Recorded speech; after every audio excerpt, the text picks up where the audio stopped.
I'm Cape Joel, and this is Comic Smack, your weekly, daily, all the time, anytime comic show where I give you your fix, everything you need to know from the world of comic books and superheroes. And on today's show, we are taking a closer look at Peter Parker, the Spectacular Spider-Man issue number 6. The wall crawler has faced some devious foes in his day, but will the thing to finally take him down be a simple interview with Jonah Jameson? Well, let's hop on in together and find out, shall we?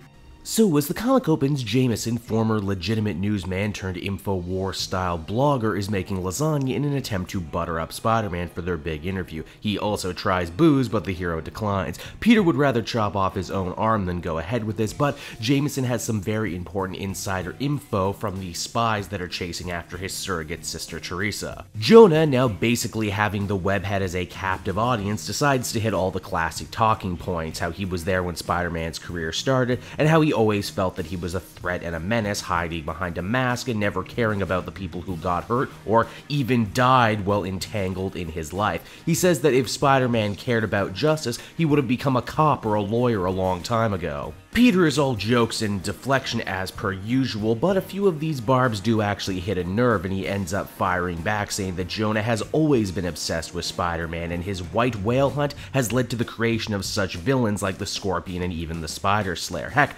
Jameson says Spider-Man abuses his power, yet when he became mayor of New York City, instead of attacking the root causes of crime in the city, making it so there would be no need for a Spider-Man, Jameson instead turned around and created a whole task force dedicated to taking down Spider-Man. He had all the power in the world, but what he lacked was the responsibility. Heck, the only time it seems that Jameson and Spider-Man ever saw eye to eye was when the evil Dr. Octopus had hijacked Spider-Man's body, a fact of which Jameson manages to still blame Spider-Man for not taking responsibility over. Now, all throughout the issue, these philosophical arguments have been undercut with flashbacks to the night Jameson's first wife died. Her last words to him were, "Get this, don't waste the rest of your life on hate." We also discover that early on in their relationship, the two had been mugged. Marla held Jonah back, but he never forgot the cowardly robber nor the mask that he wore. Jameson further goes on to explain that he's really all alone in the world now. No wife, no father, no children, left with nothing but his obsession over Spider-Man.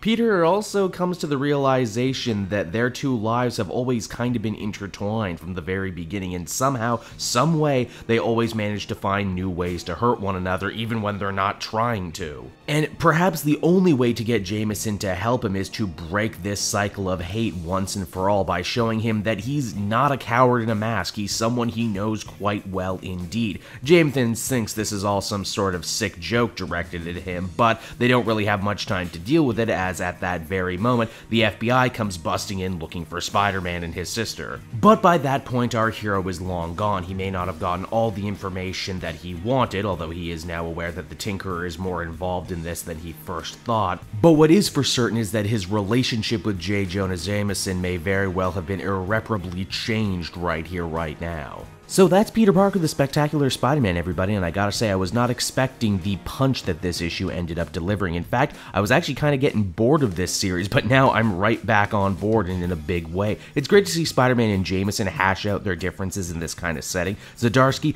clearly has also done a ton of homework and is able to state a bunch of different actual precedent from continuity in their feud. The big reveal is also kind of shocking. They tease stuff like this all the time, but this might actually stick, and it means big thing for Jameson as a character. For being so emotional, so affecting, and so out of left field, I gotta give this one a 9 out of 10. This was really, really cool. I can't wait to see where they go from here. So that's Spider-Man, everybody. I hope you enjoyed it, and as always, why not check out some of these other videos I have available. Then you can follow me on Twitter at CapeJoel, so you're always up to date on what I got coming out next. And hey, while you're down in the description, why not check out my Patreon page? Patrons get exclusive access to videos and content before anyone else, and they can do so for as little as $1 a month. This channel wouldn't be possible without the support of great patrons. And with that, everybody, this has been Cape Joel. Thank you so much for watching, and I'll see you all again later. Bye-bye.